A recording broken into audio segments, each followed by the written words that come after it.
Hello दोस्तों, कैसे हो? आपका स्वागत है त्रिपान स्टडी सेंटर में। आज जो हम करने जा रहे हैं BA third year semester fifth, Punjab का इतिहास और संस्कृति, history and culture of Punjab, जो कि काफ़ी महत्वपूर्ण है।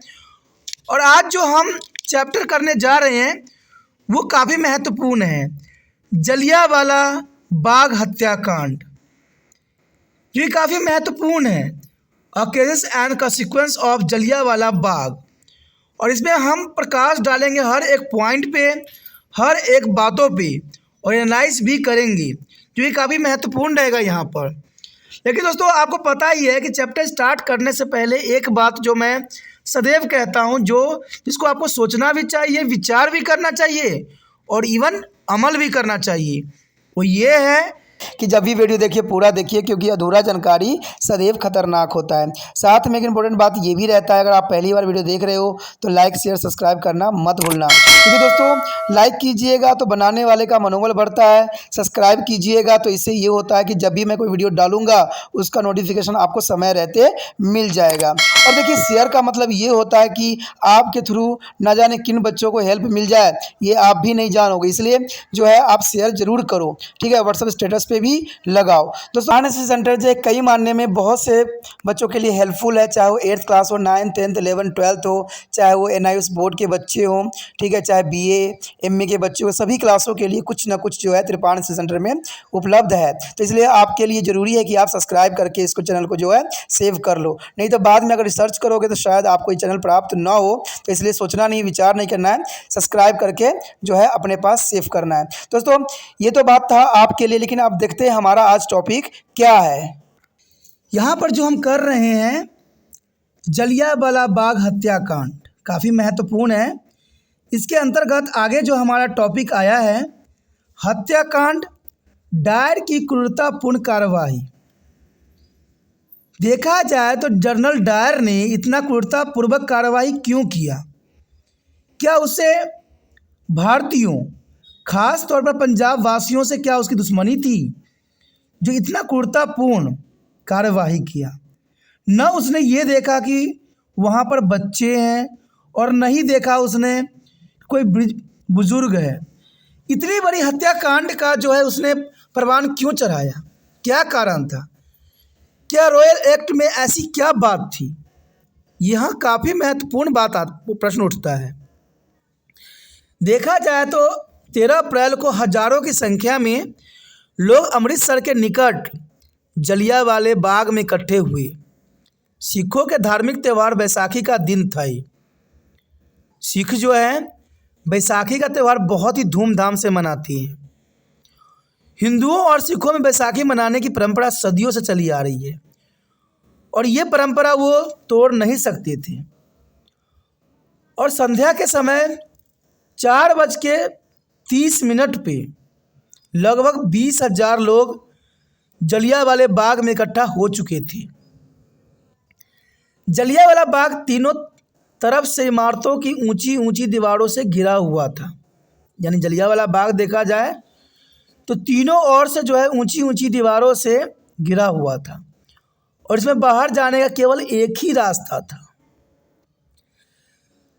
ब्रिगेडियर जनरल डायर इस स्थल पर भारतीय सेना के 25 जवानों, गोरखा के 25 जवानों और 25 जवान 24वीं और 59वीं सिख रेजिमेंट तथा 40 अतिरिक्त गोरखों जिनके पास कुकड़ी थी, और 2 बर्खास्त बंद गाड़ियों के साथ आधमका।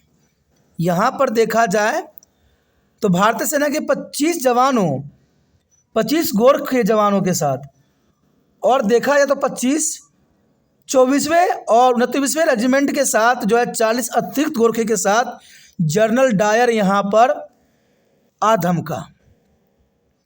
तब एक सभा शांतिपूर्वक खत्म हो चुकी थी। वहाँ पर जलियांवाला बाग के जगह पर शांतिपूर्वक जो है सभा खत्म हो चुकी थी। 2 प्रस्ताव, एक रॉयल एक्ट के रद्द करने और दूसरा जो है 10 अप्रैल को चलाई गई गोलियों के निरस्त करने के लिए पास हो चुके थे। यानी यहाँ पर लोगों ने फैसला ले चुके थे। तीसरा प्रस्ताव सरकार की दमनकारी नीतियों के विरोध में पास करने का अभी सुझाव पेश किया जाना था। यानी तीसरा जो है प्रस्ताव सरकार की दमनकारी नीतियों के विरोध में पास करने की अभी सुझाव पेश किया जाना था। और यह 5:15 पर जो है जनरल डायर सेना सहित यहाँ पर आ पहुँचा।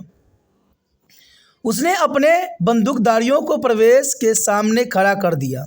यानी जहाँ पर गेट था वहाँ पर सभी बंदूकधारियों को खड़ा कर दिया और भीड़ के तितर बितर होने के लिए बिना चेतावनी, बिना आज्ञा दिए भीड़ पर जो है धंधाधूर गोलियों की बरसाने की आज्ञा दे दिया।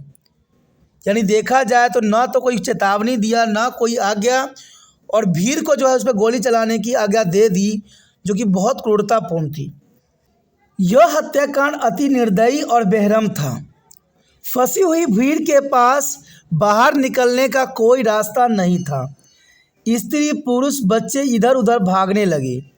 इसमें से कुछ गोलियों के बौछारों से बचने के लिए साथ बने कुएं में कूद पड़े।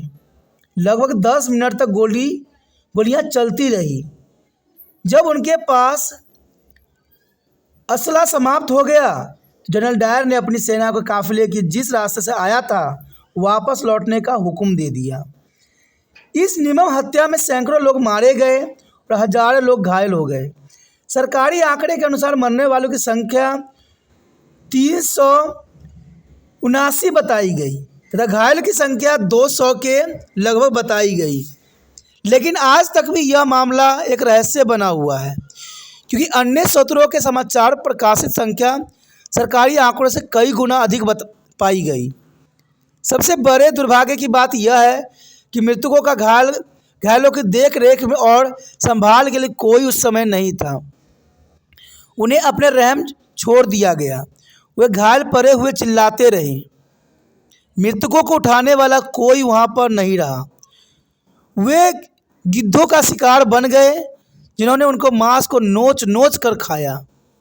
अब देखिए, इतनी बड़ी क्रूरता शायद इतिहास में कहीं देखने को मिलता हो, जहाँ पर मृतकों को उठाने वाला कोई नहीं था और उनके जो है शवों को गिद्धों का शिकार बन गए और गिद्धों ने इनको जो है नोच नोच कर खा गया। उसी दिन पंजाब में कर्फ्यू भी लगा दिया गया और जनता के साथ अपमानित जातियों की गई। लाहौर के लोगों की गली में रेंगे कर चलने के लिए मजबूर कर दिया।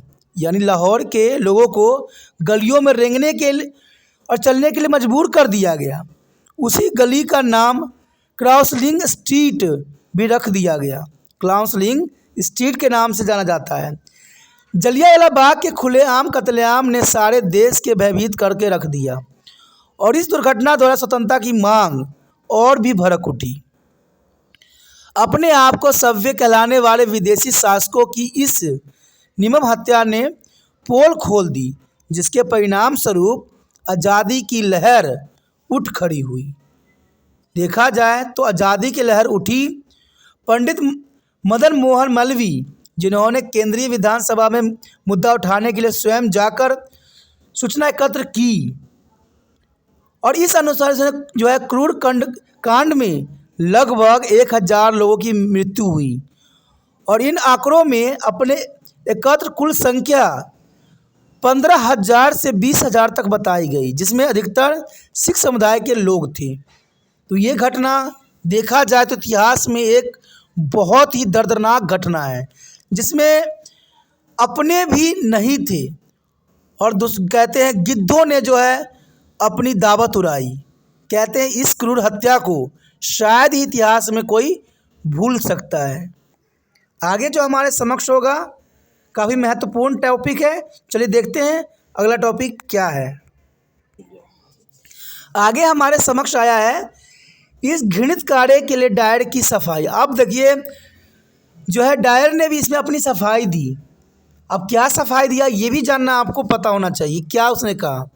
उसने साफ शब्दों में कहा कि लूटपाट और अत्याचार के इस कार्य को अंजाम देने के बाद डायर ने अपने मुख्यालय आपस लौट आया और अपने पर्यवेक्षकों को अपनी रिपोर्ट देते हुए कहा कि उसे अगर उग्रवादी सेना के सामने आने से उनसे 2-2 हाथ करने पड़े।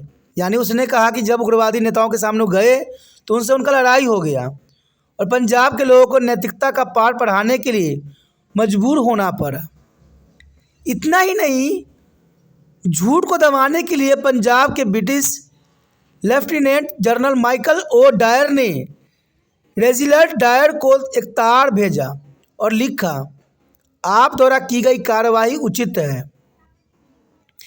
लेफ्टिनेंट गवर्नर अपनी सहमति देता है और इस पर देखी भारत में रहने वाले अंग्रेजों ने तथा ब्रिटिश प्रेस ने डायर के पक्ष में खूब प्रचार किया, काफ़ी जो है उसकी तारीफ की और उसे ब्रिटिश के गौरव और सम्मान को बचाने वाले व्यक्ति बताया गया कि उसने ब्रिटिश के सम्मान और गौरव की जो है बचाई है।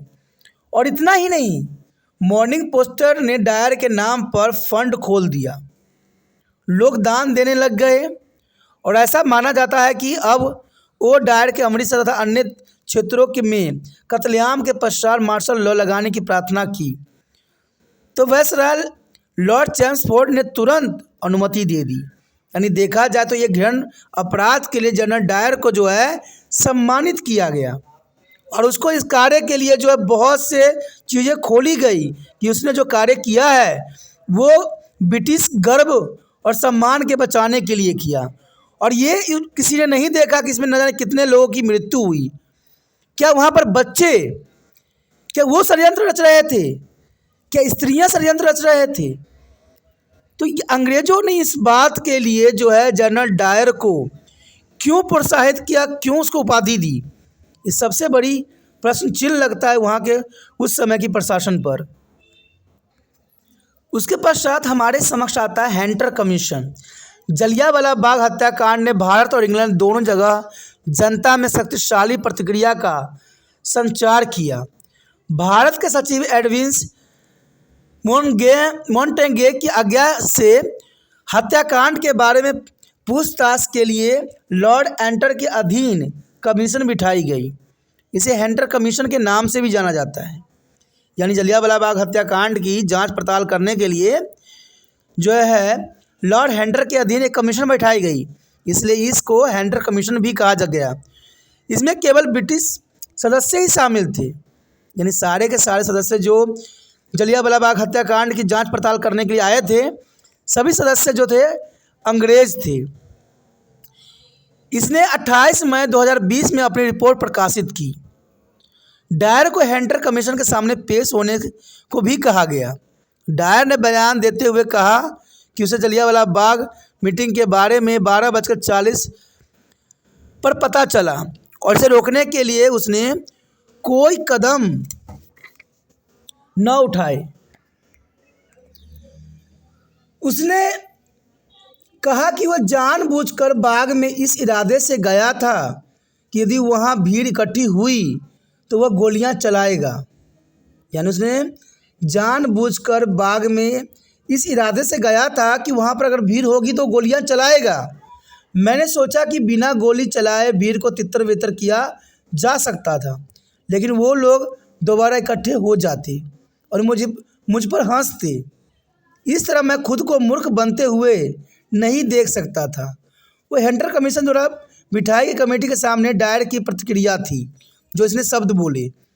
अब कहते हैं लोगों के सामने कुछ उसके सामने हुआ भी नहीं, फिर भी उसने ये बात बोल दी कि मुझ पर लोग हंसेंगे और उसे मूर्ख बनते नहीं देखा गया और उसने गोली चला दी। ये बातें जो उसने हंटर कमीशन के सामने रखी वो बहुत ही निंदनीय था। डायर ने कहा कि यहाँ तक कह दिया कि हाँ उसके पास द्वार पर जो है मशीन गनों होती थी तो वह उन्हें चलवाने में भी देर न करता, परंतु मशीन गनें बख्शार बंद गाड़ियों पर लगी हुई थी। यानी डायर ने ये बात साफ शब्दों में कहा कि मेरे पास अगर मशीन गनें होती तो मैं उसका भी जो है बखूबी इस्तेमाल करता, लेकिन वो मशीनों में लगी हुई थी।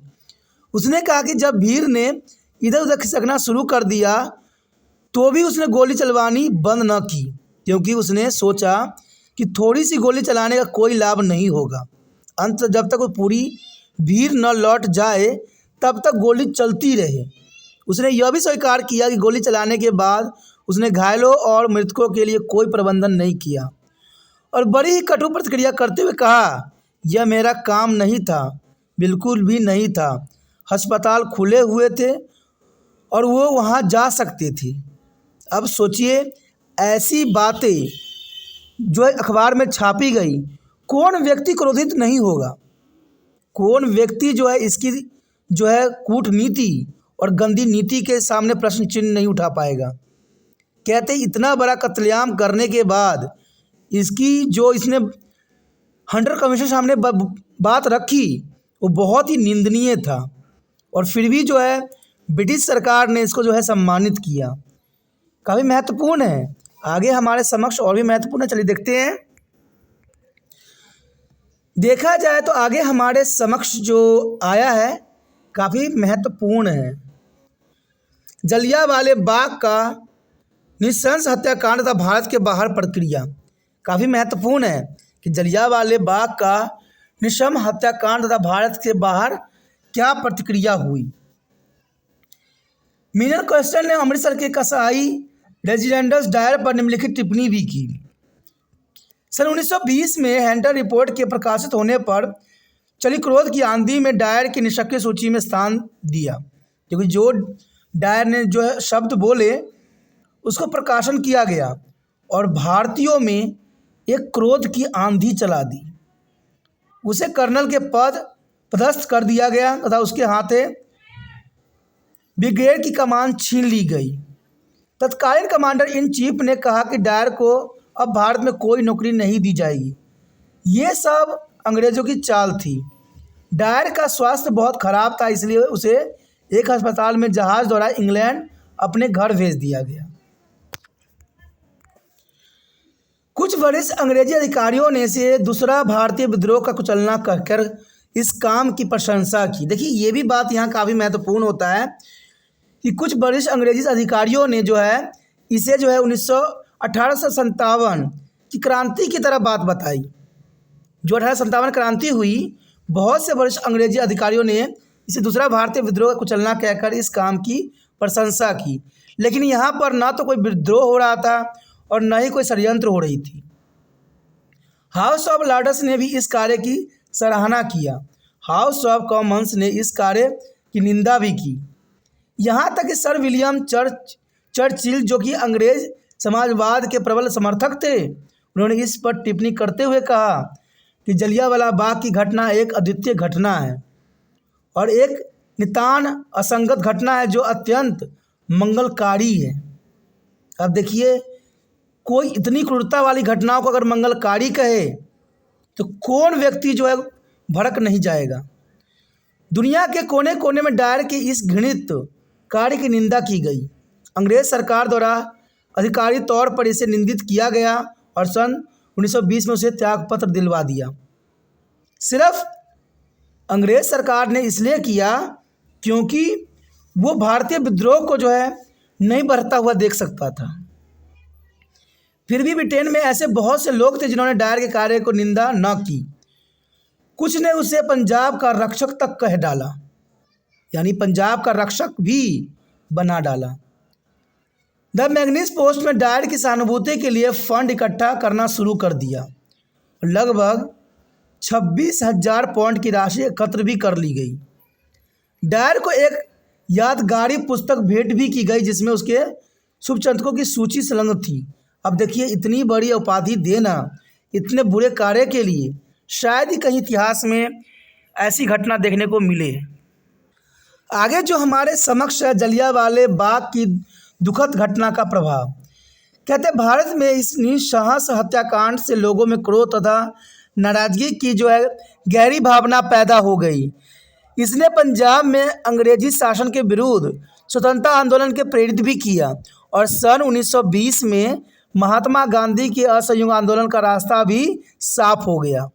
इसे अन्य कई उग्रवादी का भी जो है प्रेरणा मिली और कहते हैं नोबेल पुरस्कार से सम्मानित प्रतिष्ठित कवि रविन्द्रनाथ टैगोर ने विरोध प्रकट करते हुए नाइट की पदवी जो है लौटा दी।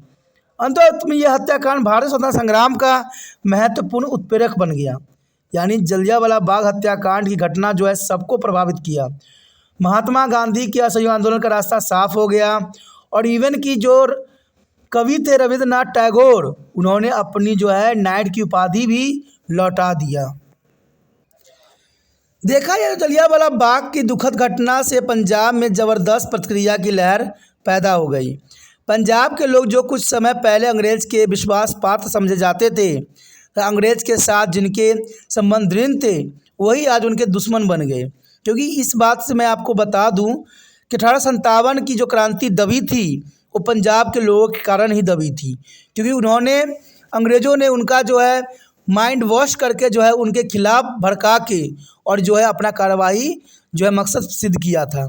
लेकिन अब जो है जो विश्वास पात्र थे, आज वो विश्वासघाती हो गए और पंजाब के लोगों के लिए सबसे बड़ा दुश्मन अंग्रेज बन गए। उन्होंने देश की आज़ादी के संघर्ष में चढ़ बढ़ कर जो है भाग लेना शुरू कर दिया और इस तरह जलियांवाला बाग भारतीय राष्ट्र का एक प्रतीक बन गया। देखा जाए तो अमृतसर के कांड से हिंदू मुस्लिम एकता की दृढ़ता करने में सहायता भी मिली। बेशक यह एकता थोड़ा समय तक ही रह पाई, लेकिन ये एकता काफ़ी महत्वपूर्ण थी, काफ़ी विश्वसनीय थी। इस निसंदेह हत्याकांड की एक और महत्वपूर्ण उपलब्धि यह थी कि राजनीतिक कार्य के लिए सिखों ने अखिल भारतीय सिख लीग की स्थापना कर दी। यह पंथ का प्रतिनिधित्व करने वाला सभा थी और लीग ने अपना पहला अधिवेशन अमृतसर में सन 1919 में कांग्रेस अधिवेशन के साथ शुरू किया। ब्रिगेडियर जनरल डायर को श्री दरबार साहिब के पुजारियों द्वारा दिए गए सम्मान के कारण सिख गुरुद्वारों के प्रबंधन के सुधार की मांग प्रबल रूप से धारण कर गई, जिसकी शुरुआत पहले ही खालसा दीवान माझा और केंद्रीय माझा खालसा दीवान द्वारा कर दी गई थी। और इस तरह 1920 से 25 में गुरुद्वारा सुधार आंदोलन की शुरुआत हो गई थी। कुछ सिख कर्मचारी अकाली लहर के नेताओं द्वारा असहयोग आंदोलन की नीति से भी नाराज थे। हम आगे जो है विस्तार पूर्वक जो पढ़ेंगे हम गुरुद्वारा सुधार आंदोलन के विषय में, जो कि आपके लिए बहुत ज़रूरी रहेगा। उन्होंने सेना से त्याग पत्र दे दिया और अंग्रेज़ों के विरुद्ध एक नया जो है उग्रवादी समूह तैयार कर लिया, जिसे बब्बर अकाली दल भी कहा गया। तो ये काफ़ी महत्वपूर्ण बात थी। उधर देखें तो अमृतसर कांड ने उग्रवादी प्रवृत्ति को बढ़ावा दिया और 13 मार्च 1940 को सुनान के उधम सिंह नाम के भारतीय क्रांतिकारी युवक ने, जिसे अमृतसर कांड के अपनी आंखों से देखा था और घायल हो गया था, वह 5 वर्ष की सज़ा भी भोगनी पड़ी। उसने सर माइकल डायर की खून कर दिया और डायर पंजाब के जो है भूतपूर्व बदनाम गवर्नर थे, जिन्होंने जलियांवाला बाग हत्याकांड का प्रमुख संयोजक माना जाता है। यानी देखा जाए तो भारतवासियों ने भी, यानी पंजाब के जो है पुत्र ने ये घटना को सह नहीं सका और कहते हैं हमारे देश के सपुत्र जो कि उधम सिंह, कहते हैं उधम सिंह वो पुत्र था जिसने उस क्रूर व्यक्ति को जो है उसी के देश में जाके मारा। इससे बड़ा गर्व की बात क्या हो सकती है, क्योंकि माइकल डायर जो है जिसने इतनी बड़ी कांड को जो है अंजाम दिया, उसको जो है 13 मार्च 1940 के जो है उधम सिंह ने इंग्लैंड जाके उसकी जो है हत्या कर दी और ये देश के लिए सबसे बड़ी गौरवपूर्ण बात थी। सरदार उधम सिंह के काम की प्राय निंदा की गई, लेकिन अमृत बाजार पत्रिका में दिए गए विचार कुछ भिन्न थे। कहते हैं अंग्रेजों ने इतना बड़ा क्रूरता किया, उसका किसी को परवाह नहीं थी और सरदार उधम सिंह ने जो ये काम किया उसको निंदनीय कहा गया। इसको निंदनीय कहना कहाँ तक उचित होगा। कहते हैं वो सरकार जो ऐसा कुकर्म करने वालों को जो है सम्मानित किया, सज़ा देने की जगह पर उसको ने उपाधि दी, ऐसे लोगों की हत्या करना कहाँ तक जो है गलत था। आम लोगों ने तथा उग्रवादी कार्यकर्ताओं के बीच उधम सिंह की कार्रवाई को उचित ठहराया गया और उचित था भी, उसे सम्मानित किया गया। देश विदेश में छपी अखबारों में जलियांवाले बाग की घटना की याद दिलाते हुए सर माइकल ओ डायर के हत्याकांड का पूरा जिम्मेवार ठहराया गया। उधम सिंह के कार्य की सराहना भी की गई। उधम सिंह को स्वतंत्रता का लड़ाकू कहा गया और उसकी कार्रवाई को टाइम समाचार पत्र में इस टिप्पणी में छापा गया कि भारतीय दलित लोगों के क्रोध का प्रकटीकरण, यानी भारतीय दलित लोगों के जो है क्रोध का प्रतिकरण हुआ और विकसित देशों में इस घटना का जो है प्रयोग अंग्रेज के विरुद्ध प्रचार के रूप में किया गया। और देखा जाए जुलाई 31 1940 को सरदार उधम सिंह को सर माइकल ओ डायर की हत्या के बदले में फांसी की सजा सुनाई गई। कहते हैं उस समय अंग्रेज का राज था, तो अंग्रेज अपनी तरफ से जो है उधम सिंह को फांसी दे दी गई, जो सही नहीं था, क्योंकि जनरल डायर ने जो काम किया उसके लिए फांसी देना कहते हैं कहाँ तक जो है उचित था। क्योंकि देखा जाए तो उधम सिंह ने भारत का जो है सम्मान को बचाया, और जनरल डायर जैसे क्रूर व्यक्तियों की हत्या करना कहते हैं कोई गलत नहीं था, क्योंकि उस समय कहते हैं लाठी भी उनकी थी और भैंस भी उनकी थी। ऐसे हालातों में उधम सिंह ने जो है एक साहस होने का और एक देशभक्त होने का परिचय दिया। उसके पश्चात हमारा आता है निष्कर्ष, यानी देखा जाए तो जलियांवाला बाग का हत्याकांड जनरल डायर का एक निंदनीय कार्य था। इसे सारी दुनिया में क्रोध की जोश और नाराजगी की लहर दौड़ गई, और इसके संतोष जो है सर माइकल ओ डायर का जो है सहायक डायर की सारी दुनिया में निंदा की गई। ये लोग घृणा के शिकार बन गए, और इस घटना ने पंजाब के लोगों का गहरा प्रभाव छोड़ा, जो पूरी तरह से हिल चुके थे, तथा उनकी इस गलती का बदला लेने की भावना लोगों में सुलग उठी। पंजाब जो कभी अंग्रेज़ों का प्रबल समर्थक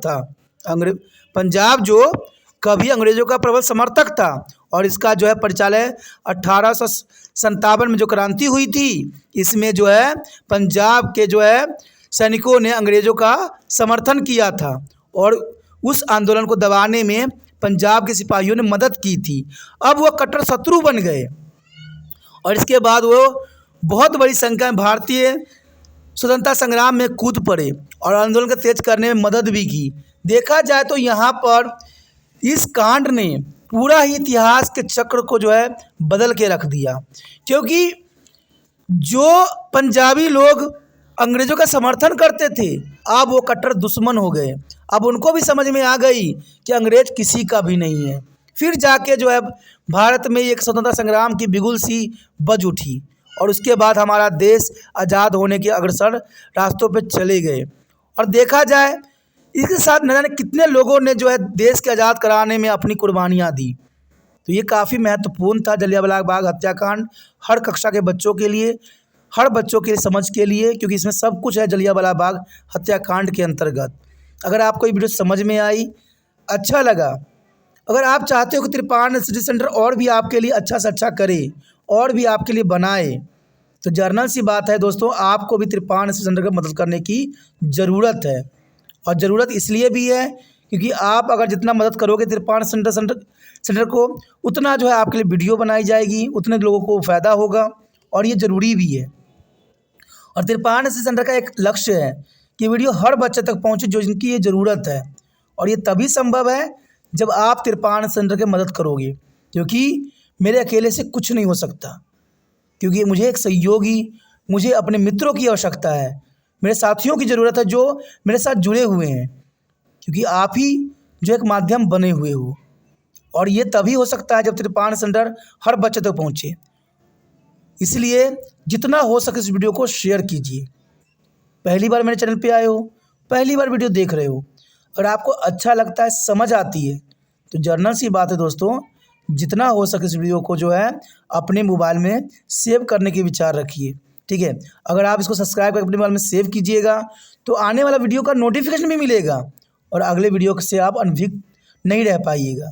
इसलिए सोचिए नहीं, विचार न कीजिए, चैनल को सब्सक्राइब करके अपने मोबाइल में सेव कीजिए।